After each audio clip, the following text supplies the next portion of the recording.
নমস্কার, আমি মৌসুমি। কেমন আছেন আপনারা সবাই? আশা করি সবাই খুব ভালো আছেন এবং সুস্থ আছেন।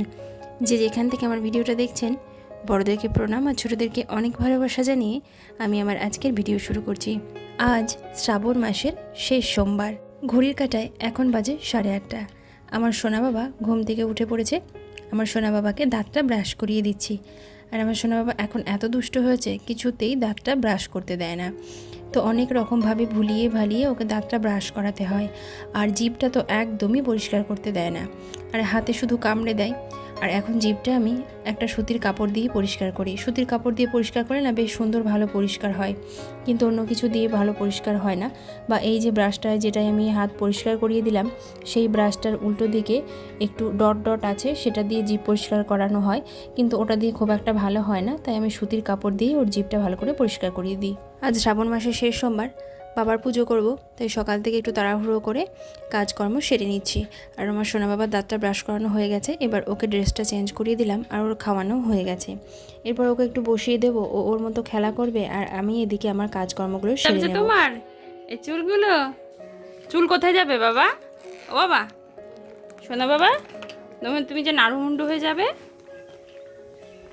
কি সুন্দর চুলগুলো, আমার সোনা, নাড়ুমুন্ডু হয়ে যাবে তো আমার বাবা। খুলেছো ব্লগ, খুলেছো, খেলা করো, ঠিক আছে? দেখুন এখন বাজে 9:30, আমার স্নান হয়ে গেছে আর ওদিকে আমার সোনা বাবা এখনও খেলায় করছে। আর আমার সোনা বাবার চুলগুলোর জন্য ভীষণ মায়া লাগছে। সেই ছোট্টবেলাকার চুল তো, মানে হওয়ার পর থেকে এই চুলগুলোই আছে, ওর চুল তো আর কাটা হয়নি, তাই এই চুলগুলো অনেকটা বড় হয়ে গেছে আর আমার ভীষণ মায়া লাগছে চুলগুলো কাটতে। আর আমার মেয়েরও তাই ছিল, আমার চুল কাটতে ভীষণ মায়া লাগতো, তো আমি ওর চুলও কাটতাম না, খুব কমই কাটতাম চুল। আর আমার সোনা বাবার চুলগুলোও এখন কাটতে খুব মায়া লাগছে, ভীষণ মায়া লাগছে কাটতে। তো যাই হোক, কাটতেই হবে, যেহেতু নিয়ম, কিছু করার নেই। আর চুলগুলো কাটলে একটু ভালো হবে, এখন বর্ষার সময় তো, আর ওর চুলগুলো বেশ বড় বড়ও হয়ে গেছে। বর্ষার সময় মাথায় একটু জলটা বসে, মাথাটা ভিজে থাকে, সেই জন্য নাড়ুমুন্ডু হয়ে গেলে বেশ ভালোই হবে। আমার মেয়েকে একটু চিড়ে ভেজে দিলাম, স্কুলে যাবে, নিয়ে যাবে সেই জন্য টিফিন। আর আমার মেয়েও স্নান সেরে পুজো করে স্কুলে গেল। আর মেয়েকেও স্কুলে পাঠিয়ে দিলাম, আমার সোনা বাবাকেও খাইয়ে দিয়েছি। তো এরপর আমি সমস্ত কাজকর্ম সেরে নিশ্চিন্ত মনে একটু পুজো করতে বসেছি। আর ওদিকে আমার সোনা বাবার চুলটাও কাটাতে আসবে, সেটাও একটু চিন্তা আছে, দেখা যাক। আর আমি তো শুধু চিন্তা করছি আমার সোনা বাবা কী করবে, চুল কাটতে দেবে কি দেবে না, নড়াচড়া করবে না দুষ্টুমি করবে, তো সেই একটা চিন্তা আছে। তো যাই হোক, আমি পুজোটা সেরে নিই। তো দেখুন, আসলে আমরা ভাবি এক আর হয় আর এক। ভগবান যেটা ঠিক করে রাখে সেটাই হয়। তো ভগবান হয়তো চান আজকে আমার সোনা বাবা নাড়া না হোক, তাই আমার সোনা বাবা আজকে নাড়া হলো না।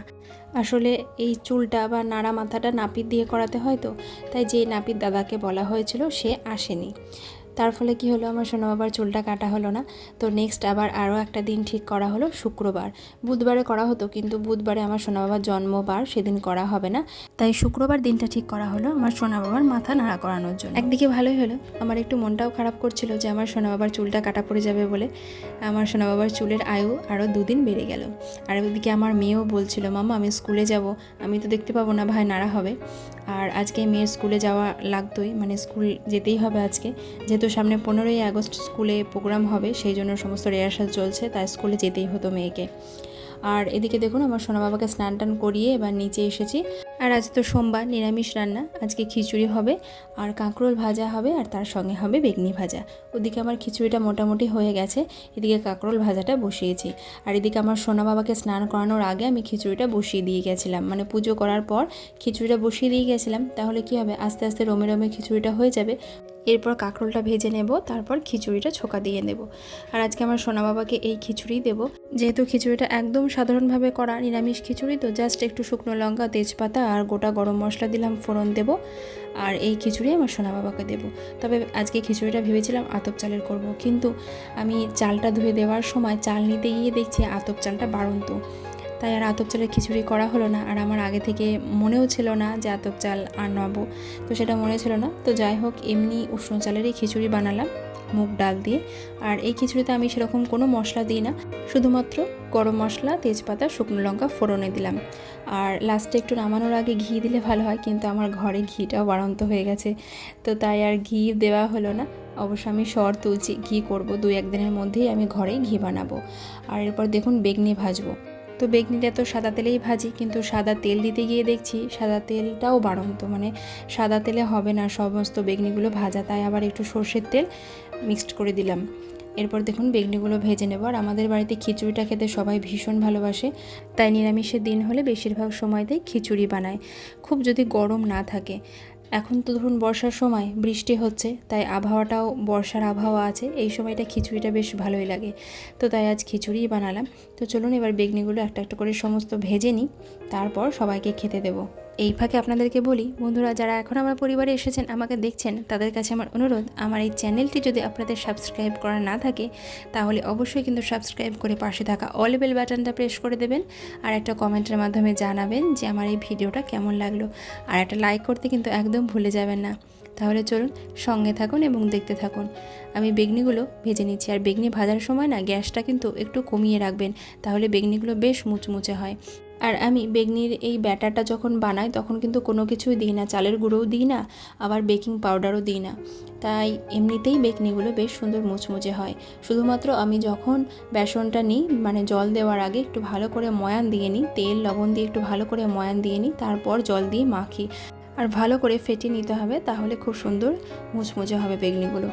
এখন বাজে 1:30, চলুন আমার সোনা বাবাকে খাইয়ে দিই। আর আমার সোনা বাবার খাবারে আজকে আছে খিচুড়ি, কাঁকরোল ভাজা আর পাঁপড়। তো একটুখানা পাঁপড় দিয়েছি, আমার সোনা বাবা পাঁপড়টা খেতে কিন্তু বেশ ভালোবাসে, সব বাচ্চারাই পাঁপড় খেতে ভালোবাসে, আমার সোনা বাবাও পাঁপড় খেতে ভালোবাসে। তো যাই হোক, এখন বাজে 3:30, আমার সোনা বাবা একটু ঘুমিয়েছে, এই ফাঁকে আমি ঠাকুরের বাসনগুলো পরিষ্কার করে নিই। ও ঘুম থেকে উঠে পড়লে আর হবে না, ওকে একটু ঘুম পাড়িয়ে দিয়েছি, এবার বাসনগুলো ধুয়ে নিই। তো প্রত্যেক দিনে ঠাকুরের যে বাসনগুলো হয় সেগুলো তো মা ধুয়ে নেয়, আর এই প্রদীপ, পিলসুচ, ধূপদানি এগুলো থাকে, এগুলো তো আর প্রত্যেক দিন মাজা হয় না, এগুলো সপ্তাহে 1 দিন বা 10 দিন অন্তর 1 দিন এগুলো আমি ভালো করে একটু পরিষ্কার করে ধুই, মা অতটা ভালোভাবে পরিষ্কার করতে পারে না। তো আমি একটুখানি সার্ফ নিয়েছি, আর যেহেতু প্রদীপটায় একটু তেল পড়ে তো তেল চেটে হয়, সেই জন্য সার্ফ দিয়ে আগে ভালো করে প্রদীপ, পিলসুচ, ধূপদানি এগুলো ভালো করে একটু পরিষ্কার করে নিলাম, তারপর একটু লবণ দিয়ে আর একটু স্কচ ব্রাইট দিয়ে ভালো করে ডলবো, তাহলে বেশ সুন্দর চকচকে হয়ে যাবে। তো এইভাবেই আমি ঠাকুরের বাসনগুলো পরিষ্কার করি, বেশ সুন্দর পরিষ্কার হয়ে যায়, আর অন্য কিছুই দিই না, শুধুমাত্র তেঁতুল দিয়েই পরিষ্কার করি। আমাকে মণিদীপা দাস চৌধুরী দিদিভাই কমেন্ট করেছে আমার ভিডিও তার নাকি ভীষণ ভালো লাগে, আর দিদিভাই এটাও বলেছে আমার চ্যানেল নাকি একদিন অনেক বড় হবে। আমার চ্যানেলে এখন ভিউ হোক বা না হোক, বা আমার চ্যানেলটা কোনো দিন বড় হোক বা না হোক, এই রকম মনের জোর এবং এই রকম সুন্দর সুন্দর কমেন্ট পেলে আমার ভিডিও করার আগ্রহ আরও শতগুণ বেড়ে যায়। আর দিদিভাইয়ের নাকি আমার মতো একটা ছোট্ট বেবি আছে, তো তোমার বেবিকেও অনেক ভালোবাসা দিদিভাই, আর তোমাকেও অনেক ভালোবাসা। তোমাকে ধন্যবাদ দিয়ে আমি ছোট করব না, কারণ তুমি এত সুন্দর একটা কমেন্ট করেছো, আমার সত্যি মন ভরে গেছে। এখন বাজে 7:30, আমার সোনা বাবার সন্ধ্যাবেলাকার খাবারটা খাওয়া হয়ে গেছে, ওকে চেঞ্জ করিয়ে দিয়ে বসিয়ে দিয়েছি, আর এই যে ব্লক নিয়ে খেলা করছে। কাল মেয়ের স্কুলে হাতের কাজের পরীক্ষা আছে, এবার হাতের কাজে দিয়েছে ঘটের ওপরে সুন্দরভাবে পেইন্ট করতে হবে। তো দেখুন আমার মেয়ে বেসটা দিয়েছে ইয়েলো কালার, আর তার ওপর বিভিন্ন রকমের কালার দিয়ে লতা পাতা, পাখি, ফুল এইসব এঁকেছে, তো বেশ সুন্দর লাগছে দেখতে, ভালোই লাগছে। আর এই যে কলকাটা, এটা ও করতে পারলো না, সেই জন্য শুধু এই ওপরের কলকাটা, মানে কিনারার কলকাটা আমি একটু করে দিলাম, আর নিচে কাটটা ও পুরোটাই সম্পূর্ণটাই করেছে, বেশ সুন্দর হয়েছে, খুব সুন্দর হয়েছে, আর ওপরের কলকাটা আমি করে দিলাম। তো দেখুন এই যে ঘরটা কমপ্লিট হয়ে গেছে, বেশ সুন্দর লাগছে। আমরা যখন পড়াশুনো করতাম তখন আমাদের স্কুলে কর্মশিক্ষা পরীক্ষায় দেওয়া হতো হাতের কাজ হিসেবে রুমাল, আসন, টেবিল ক্লথ এই সমস্ত কিছু দেওয়া হতো, বা সোয়েটার, হাত মোজা, পা মোজা এগুলো দেওয়া হতো, কিন্তু এখন আর সেসব দেওয়া হয় না। এখন হাতের কাজ হিসেবে এই সবগুলো দেওয়া হয়, যেমন ধরুন এই ঘটে ডিজাইন করা, গ্রিটিংস বানানো, ফুলদানি বানানো কাগজের, তো এইরকম জিনিসগুলো দেওয়া হয়। আমার মেয়ে পড়ে ক্লাস 7-এ, তো ক্লাস 7-এ স্কুলে হাতের কাজে দিয়েছিল, মানে ফার্স্ট টার্ম পরীক্ষায় হাতের কাজে দিয়েছিল গ্রিটিংস কার্ড, আর এই সেকেন্ড টার্ম পরীক্ষায় দিল ঘট, আর জানি না ফাইনালে আবার কি দেবে। তো যাই হোক, দেখুন আমার সোনা বাবা বেশ সুন্দর খেলা করছে ভুগারি নিয়ে, ব্লক নিয়ে। আর এরপর নিচে চলে এসেছি, আর নিচে এসে প্রথমে আমি চাটা করে নিই সন্ধ্যাবেলায়। আমাদের বাড়িতে এখন চায়ের পরিমাণটা অনেক কমে গেছে। যখন আমার শ্বশুরমশাই ছিলেন তখন অনেক কবার বাড়িতে চা হতো, প্রায় 4 থেকে 5 বার তখন চা হতো, কিন্তু এখন শ্বশুরমশাই চলে যাওয়ার সঙ্গে সঙ্গে চায়ের নেশাটা সবারই অনেকটাই কমে গেছে। এখন শুধুমাত্র 2 বারই চা হয়, সন্ধ্যাবেলা একবার, সকালবেলা একবার। তবে আমার হাজব্যান্ড মাঝে মাঝে চা করে, যেহেতু ওর চায়ের বিজনেস, ওকে চাগুলো মানে ঠিকভাবে টেস্ট করার জন্য চা করতে হয়, তো সেই জন্য কয়েকবার চা হয়। বাচ্চাদেরকে খাবার খাওয়ানোর সঙ্গে সঙ্গে জলটাও খাওয়ানো ভীষণ জরুরি। আমিও আমার সোনা বাবাকে খাবার খাওয়ানোর সঙ্গে সঙ্গে নিয়ম মেনে 3 থেকে 4 বার জল দিই। এখন যেহেতু আস্তে আস্তে একটু বড় হচ্ছে, তাই জলের পরিমাণটাও একটু একটু করে বাড়াতে হবে। আমি সারাদিন আমার সোনা বাবাকে খাবার খাওয়ানোর পর খাবার খাওয়ানোর সঙ্গে সঙ্গে তো 2-1 ঝিনুক জল দিই, আর এছাড়াও আমি 3 থেকে 4 বার এমনি শুধু জলটাই খাওয়াই। এখন বাজে 10:30। এবার আমার সোনা বাবাকে রাত্রের খাবারটা খাওয়াবো। রাত্রের খাবারে আমি সাধারণত সোনা বাবাকে দুধ রুটিটাই বেশি দিই। গরুর দুধ বাচ্চাদের জন্য ভীষণ হেলদি একটা খাবার। গরুর দুধে ক্যালসিয়াম থাকে, আয়রন থাকে, প্রোটিন থাকে, ফ্যাট থাকে, তাই এই গরুর দুধ বাচ্চাদের জন্য ভীষণ প্রয়োজনীয়। তাই আমি আমার সোনা বাবাকে চেষ্টা করি বেশিরভাগ দিনই রাত্রিবেলায় গরুর দুধ দেওয়ার। আর এখন বাজে 11:30। আমার সোনা বাবাকে খাইয়ে শুইয়ে দিয়ে এসেছি, আর আমার সর্বশেষ কাজ হচ্ছে রান্নাঘরে এসে রান্নাঘরটা মোছা এবং দইটা পাতা। তো এটা হচ্ছে শুতে যাওয়ার আগে আমার সব শেষ কাজ। সবার খাওয়া দাওয়া হয়ে গেছে, তো রান্নাঘরের শেষ কাজটা আমি করে নিচ্ছি। গ্যাসটাও একটু মুছে নিলাম, এরপর দইটা পেতে নিচ্ছি। তাহলে আমার হয়ে যাবে আজকের মতো রান্নাঘরের সমস্ত কাজ।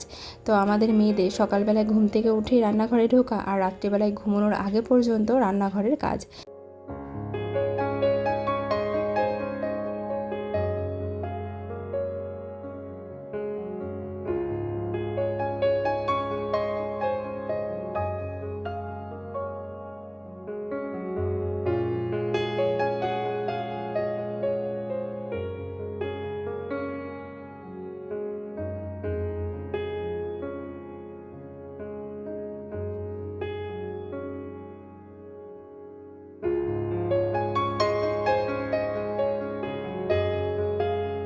আমার সোনা বাবা খাওয়ার আগে একটু ঘুমিয়ে পড়েছিল, আর এই ছোট্ট মশারিটা ওকে দিয়ে দিয়েছিলাম। তবে এই মশারিটা মনে হচ্ছে আর বেশি দিন দেওয়া যাবে না, কারণ এটা ছোট হয়ে গেছে। আমার সোনা বাবা অনেকটা লম্বা হয়ে গেছে, আর এই মশারিটা ছোট হয়ে যাচ্ছে, হয় পা বেরিয়ে যাচ্ছে, না হলে হাত বেরিয়ে যাচ্ছে, এরকম হচ্ছে। তাই এই মশারিটার মনে হচ্ছে বেশি দিন দেওয়া যাবে না। এদিকে আবার দেখছি জামা কাপড়গুলো বেশ কয়েকদিন ভাঁজ করা হয়নি, 2 থেকে 3 দিন আমি ভাঁজ করার সময় পাইনি। প্রচুর জামা কাপড় পালা পড়ে গেছে, তো সেগুলো আবার একটা একটা করে কিছুটা ভাঁজ করে নিলাম। তবুও সবটা ভাঁজ করতে পারলাম না। আমার সোনা বাবারগুলো ভাঁজ করে নিলাম, আর বেড কভারগুলো ভাঁজ করে নিলাম। ওদিকে আমার সোনা বাবা এত দেরিতে ঘুমোলো। এখন ঘুমের টাইমটা ঠিকঠাক নেই, ঘুমটা খুব কমেই গেছে, কারণ দিনের বেলাতেও এখন সেরকম ঘুমোয় না, আবার রাত্রেও ঘুমোতে অনেকটা দেরি করে। তো ফলে খুব সমস্যা হয়। ও ঘুমিয়ে থাকলে কি হয়, ঘুমিয়ে পড়লে একটু কাজকাম তাড়াতাড়ি করা যায়, কিন্তু ও না ঘুমোলে তো কোনো কাজকাম করা যায় না। তাই ওকে ঘুম পাড়িয়ে দিয়েই এখন আমি এই জামা কাপড়গুলো ভাঁজ করতে এসেছি। এখন প্রায় 12টা বেজে গেছে।